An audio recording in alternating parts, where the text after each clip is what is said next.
부산에 본사를 둔 주택도시보증공사, 이른바 허그가 전세금 대출 승인을 해주고 기금이 없다는 이유로 일방적으로 대출금 지급을 거부해서 논란이 일고 있습니다. 네, 전세 계약금을 걸어놓고 이사를 준비하던 조합원 입장에선 청천벽력 같은 소식인데요. 최혁규 기자의 단독 보도입니다. A씨는 지난달 계약금 700만 원을 내고 전셋집을 계약했습니다. A씨가 살던 아파트가 가로주택 정비사업 대상이 돼 철거를 앞두고 7월까지 집을 비우기로 했기 때문입니다. 사업성이 낮아 민간 자금 조달이 어려운 정비사업의 경우 주택도시기금, 즉 허그를 통한 전세금 대출이 가능합니다.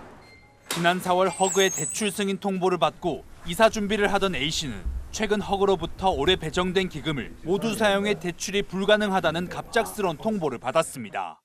갑작스레 그 연락이 왔기 때문에 우리도 이게 어떤 이유로 왔는지 이제 난저 뒤에 알아보니 자금 고갈이라는 것을 우리가 알아. 허그 대출이 막힐 경우 사금융 대출을 받아야 하는데 이율이 2배 정도 높다 보니 비용 부담이 만만치 않습니다. 7월 1일 정도는 들어왔으면 좋겠다. 예산들도 다른 데 지금 이미 거처를 마련해놓고 거처를 옮기기 때문에 돈이 나와야만이 그거로 대처를 한다고 이렇게 이야기를 했어요. 만약에 그때 돈이 안 나온다면 당사자가 손해를 봐야 하는. 조합원만 180여 세대에 달하는데 모두 상황은 비슷합니다.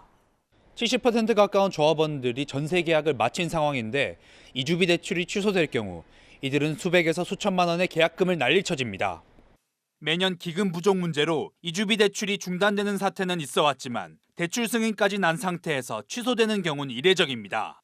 법적 규정에 따라서 그 사업 자금을 갖다 쓸 수 있는 사업인데도 불구하고 자금이 고갈됐다는 이유를 가지고 예정된 사업에 장애를 줄 수 있는 것들은 충분히 관련 법 규정 등을 개정을 통해서 기금을 확보할 수 있는. 허그 측은 대출 승인이 나더라도 대출금이 바로 지급되는 건 아니라며 사업장별 우선순위를 나눠 대출금을 순차적으로 지급한다고 밝혔습니다. 조합원들은 허그 측의 일방적 통보로 손해가 발생한 만큼 대책이 마련되지 않는다면 행정소송도 검토하고 있습니다. KNN 최혁규입니다. 부산 해운대의 한 대형 상가 관리비가 무려 26억 원 가까이 증발됐다는 의혹이 제기됐습니다. 남은 관리비가 없어 당장 올해 안에 해야 할 엘리베이터 교체 공사마저 할 수 없게 된 지경이라 상인들은 전전긍긍인데요. 이처럼 막막한 상황에 놓인 상인들의 이야기를 이민재 기자가 들어봤습니다. 2005년 들어선 부산 해운대의 한 상가. 도시철도역을 끼고 있는 데다 대단지 아파트로 둘러싸여 소위 목 좋은 상가로 통합니다. 그런데 내년에 지하 주차장과 지상 7층을 오가던 엘리베이터가 모두 멈추게 생겼습니다. 이 상가 엘리베이터는 모두 7대, 내구 연한이 다 되다 보니 올해 안에 전부 교체해야 합니다. 비용은 30억 가까이 들 전망인데 상가를 운영하면서 차곡차곡 쌓았어야 할 장기 수선 충당금이 전혀 없다 보니 교체할 방법은 없습니다. 매달 많게는 수백만 원씩 관리비를 내온 150여 세대 상인들은 텅 빈 관리비 통장이 황당할 따름입니다. 너무 어이없고 상상도 못한 일이었고요. 일단 생계를 걱정을 해야 되죠. 우리 가족들이 지금 어떻게 살아가야 되나, 아이를 어떻게 키워야 되나, 그 걱정부터 일단 해야 될 것 같습니다, 저희는. 돈이 없다 보니 시설이 노후해도 보수가 안 됩니다. 깨끗해 보이진 않아요. 오래됐으니까 화장실이 딴 데 있으면 딴 데 가겠죠. 꼭 가야 하면 계단 쓰겠지만 그렇지 않은 이상은 새 건물 있으면 새 건물 갈 것 같아요. 상가관리단은 2년 전 그만둔 관리소장 A씨를 의심합니다. 지난 2023년 9월 관리단과 마찰을 빚던 A씨가 그만두면서 관리단 측에 건넨 관리비 통장이 거의 텅텅 비어 있었다는 겁니다. 확인해보니 전기, 수도세 연체액도 2억 원이 넘어 전기며 수도가 모두 끊길 상황이었습니다. 전달하고 전전달 요금이 납부가 안 되셨고 이번 달 요금도 아직 납부가 안 되었어요. 요 단위가 커서 1억 7,322만 단전 예정이긴 하세요. 알 수 없는 이유로 통장에서 빠져나간 돈이 26억 원에 달한다고 주장합니다. 현금으로 인출된 부분이 있고요. 아니면 그 격리 통장으로 직접 돈을 송금을 했다던가 전혀 모르는 사람한테 뭐 돈을 이제 송금했다던가 관리비를 본인 마음대로 유용하겠다라는 뜻이. A씨는 취재진과의 통화에서 격리가 관리비 서류를 조작해 자신을 음해한 것이라며 자신은 횡령이나 배임과는 무관하다고 밝혔습니다. 관리단의 고발에 따라 현재 검찰이 A씨와 당시 격리 직원에 대한 조사를 벌이고 있습니다. KNN 이민재입니다. 네, 꾸준한 증가세였던 외국인 환자는 지난 2020년 코로나 팬데믹으로 급감했습니다. 이후 회복세를 보이던 게 지난해엔 급기야 전년도보다 2배가량 폭풍 성장했는데요. 전국과 부산이 똑같은데 지난해 의료 대란에도 불구하고 거둔 성과라는 점 역시 주목할 만합니다.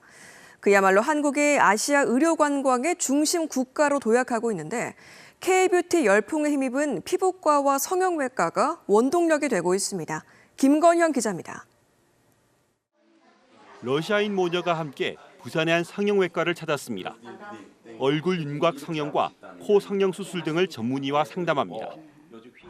Да, и еще мы очень наслышаны очень хороших отзывов об этой именно клинике, и если была бы возможность сделать, то мы бы обязательно пришли бы сюда. 외국인 의료 관광이 역대 최고 실적을 기록하며 다시 날개를 달기 시작했습니다. 진료 과목별로 봤을 땐 전국과 부산 모두 피부과와 성형외과가 압도적으로 높은 비중을 차지했습니다. 한류에 따른 K뷰티 열풍이 작용했다는 분석입니다. 일본, 중국, 러시아에다 대만까지 피부와 성형 관련 개별 의료 관광객이 급증세입니다. 개별 의료 관광은 단체 관광객보다 지역 경제 파급 효과가 막대합니다. 단체 관광 모객이라든지 이런 부분보다는 실제로 개별 관광으로 들어오시고 또 입소문이라든지 이렇게 좀 네트워크의 홍보에 의해서 실제적으로 찾아주신 분이 많기 때문에. 다만 부산이 전국 3위로 올라섰지만 비중면에선 오히려 서울 집중이 심해진 면은 우려스럽습니다.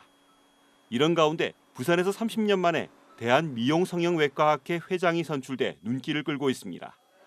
국내선 처음으로 미용성형 임상교재를 출간하는 등 꾸준한 연구 활동과 우수한 임상 경험을 인정받은 겁니다. 서울에 비해서 성형 수준이 낮은 것은 하나도 없습니다. 오히려 뭐 더 잘하면 잘했지 못할 것은 없는데 모든 인프라라든지 이런 게 서울에 집중돼가 있는 게 가장 문제거든요. 팬데믹 이전보다 줄어들어버린 김해공항발 국제노선이 제대로 확충되거나 향후 가덕도 신공항까지 개항된다면 지역 의료 관광의 폭발적 성장도 충분히 가능할 거란 전망입니다. KNN 김건영입니다. 네, 지금 보시는 이 풀, 일반적인 잡초처럼 보이시겠지만 풀 사료의 여왕이라고 불리는 알팔파입니다. 고급육 생산을 위해 한우나 젖소 농가에서 가장 선호하는 풀 사료인데요. 그동안 전량 수입에만 의존을 해왔는데 이번에 경남에서 안정적인 재배 기술을 확보하면서 국산화에 성공을 했습니다. 가뜩이나 수입산 사료값에 부담이 큰 한우 농가에도 도움이 되는 것은 물론 벼 재배 면적 감축 정책의 해법으로도 주목받고 있습니다. 이태훈 기자가 취재했습니다. 트랙터가 논을 누비며 알팔파 수확에 나섰습니다. 알팔파는 단백질과 칼슘 함유량이 많아 한우나 젖소 농가에서 가장 선호하는 풀사료입니다. 서남아시아가 원산지로 습해에 취약하고 재배 기술도 까다로워 그동안 전량 수입에 의존해왔습니다. 하지만 이제는 국내에서도 재배가 가능해졌습니다. 지난해 경남 고성에서 시범 재배를 시작한 뒤 배수 관리 등에 대한 시행착오를 거쳐 재배 기술을 확보했습니다. 예, 알팔파가 수입풀 중에서는 제일 비싸고 그리고 알팔파는 국내산 사료로 대체할 수 있는 풀이 없기 때문에 재배에 더 관심을 가졌습니다. 올해는 재배 면적 4헥타르에서 알팔파 24톤 정도가 생산될 것으로 보입니다. 알팔파는 배고 난 뒤에도 다시 자라기 때문에 1년에 4번 정도 수확이 가능합니다.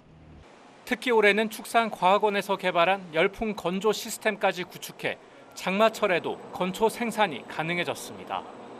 건초까지 만드는데 약 대략 한 450에서 500원 정도 소요되고 있습니다. 근데 수입 풀 같은 경우에는 600원에서 650원 정도 단가가 형성되는데 그에 비하면 한 20% 정도 절감 효과가 있습니다. 여기에 알팔파는 논 대체 작물로서 벼 재배 면적 감축 실적으로도 인정받을 수 있어 일석이조입니다. 경남도 농업기술원은 실증 사업을 거쳐 알팔파 재배 농가를 확대해 나갈 계획입니다. KNN 이태훈입니다. 네, 국립창원대와 경남도립거창대 그리고 남해대가 합쳐진 통합대학기 내년 3월에 개교합니다. 전국 최초로 2년제와 4년제 학위가 동시에 운영이 되는데 지역 산업과 밀착된 인재 양성의 산실로 자리매김할 수 있을지 벌써부터 기대가 모아집니다. 이 소식은 주우진 기자가 보도합니다. 내년 3월 도립 거창대, 남해대와 합쳐 통합대학으로 새 출발하는 국립창원대에 새 고등교육 모델이 적용됩니다. 남해대 거창대가 캠퍼스로 전환해 2년제로, 창원 캠퍼스는 그대로 4년제로 운영돼 2년제와 4년제가 병행됩니다.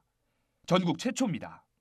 현행 고등교육법상 종합대학은 4년제, 전문대학은 2년제만 운영할 수 있지만 규제 특례를 받아 동시 운영할 수 있게 됐습니다.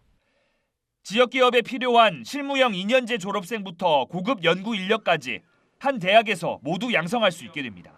세계 대학이 그동안 구축해온 인적, 물적 인프라도 함께 활용할 수 있어서 교육의 수준이나 질은 더 한층 높아지고 2년제 학생이 내부 편입으로 4년제와 대학원으로 진학하는 경로도 마련해 청년의 지역 유출도 막을 계획입니다. 거창 남해 캠퍼스 학생들이 2학년을 졸업하고 난 다음에 3학년, 4학년 또한 대학원을 진학해서 자기의 꿈을 더욱더 펼칠 수 있도록 준비를 하고 있습니다. 각 캠퍼스는 지역 산업과 연계해 특성화합니다. 창원 캠퍼스는 원전과 수소에너지 등 지역 주력 산업 분야 고급 인재를 양성하는 연구 중심 대학으로 육성합니다. 거창 캠퍼스는 기존 강점을 살려 공공 간호, 항로화 분야에, 남해 캠퍼스는 해양 항공, 관광 분야에 집중합니다. 여수, 남해 해저 터널이 올해 착공이 됩니다. 여수, 순천, 남해, 사천에 있는 이 지역이 남해안 관광의 핵심 지역이 될 거라고 생각을 합니다. 그 분야를 선도하는 전문인력 양성을 저희 대학이 책임을 지려고 합니다. 전국 최초로 시도되는 다층 학위제로 지역 산업과 인재 육성을 선도하겠다는 통합대학의 비전에 기대가 모아집니다. KNN 주우진입니다. 네, 사전투표 첫날 사전투표율은 부산이 17.21%, 경남은 17.18%로 집계됐습니다. 더불어민주당 부산선대위는 사전투표를 마친 뒤 부산에서 1위 득표를 하고 무너진 경제를 일으켜 세우기 위해 투표를 호소했습니다. 국민의힘 부산선대위도 사전투표를 마친 뒤 유엔 기념공원 인근에서 6.25 낙동강 전투의 혼이 깃든 곳이라며 자유 대한민국을 지켜달라고 호소했습니다. 한편 이재명 민주당 후보 배우자 김혜경 여사는 부산 초량동에서 사전투표를 했습니다. 민주당 경남선대위와 국민의힘 경남선대위도 사전투표를 한 뒤 한 표를 호소했으며 박완수 경남도지사, 김석준 부산교육감도 사전투표를 마쳤습니다. 창원 시내버스 파업이 이틀째 이어지면서 시민 불편이 커지고 있습니다. 창원은 시내버스가 유일한 대중교통 수단으로 이번 파업에 따라 전체 시내버스의 95% 상당인 699대가 운행을 멈추면서 시민 불편과 피로감이 가중돼 운행 정상화를 요구하는 성토가 쏟아지고 있습니다. 창원 시내버스 노사는 어제 새벽 막판 조정회의 결렬 뒤 대화를 재개했지만 아직 합의점을 찾지 못하고 있으며 창원시는 일단 파업을 중단하고 협상을 이어가자고 중재하고 있습니다. 김해와 양산 사이 낙동강 묽은 메리 지점에 오늘 3시부터 올해 첫 조류경보 관심 단계가 발령됐습니다. 낙동강유역환경청은 묽은 메리 지점에 밀리리터당 유해 남조류 세포수가 지난 19일과 26일 각각 1,267개와 5,984개를 기록하면서 1,000개 이상인 기준을 넘어 조류경보 관심 단계를 발령했다고 밝혔습니다. 경남에서 5월에 조류경보가 발령된 것은 지난 2016년 이후 9년 만이며 지난해 묽은 메리 지역에 6월 27일 조류경보가 내려진 것을 감안하면 올해는 한 달 이상 빨리 발령된 셈입니다. 글로컬 대학에 선정된 부산대학교와 부산교육대학교가 2027년 3월자로 통합대학을 출범합니다. 교육부는 내일자로 두 대학의 최종 통합을 승인하기로 했으며 부산대 총장이 통합부산대 총장을, 부산교대 총장이 연재 캠퍼스를 관장하는 연재 부총장으로 임명됩니다. 특히 연재 캠퍼스에는 부산시와 부산시 교육청 인사들도 참여하는 교육특화 총괄위원회가 만들어집니다. 고성능 CPU 등 첨단 장비를 활용해 제조기업들을 대상으로 인공지능 기술 개발과 실증을 지원할 경남 AX랩이 문을 열었습니다. 경남 AX랩은 경남도 내 대학과 제조기업 그리고 디지털 기업들이 함께 활용할 수 있도록 인공지능 기술 개발과 실증 지원 시설 그리고 세미나가 가능한 활동 지원 시설을 갖추고 있으며 앞으로 경남 테크노파크가 운영을 맡을 예정입니다.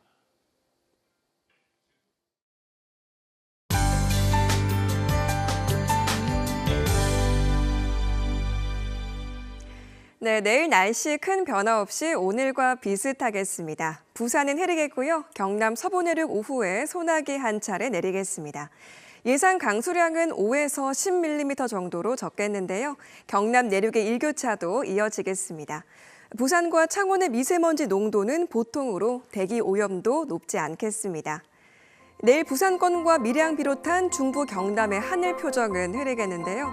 산청을 포함한 서부 경남에는 오후에 소나기 소식이 예보돼 있습니다. 합천은 유일하게 종일 맑겠습니다.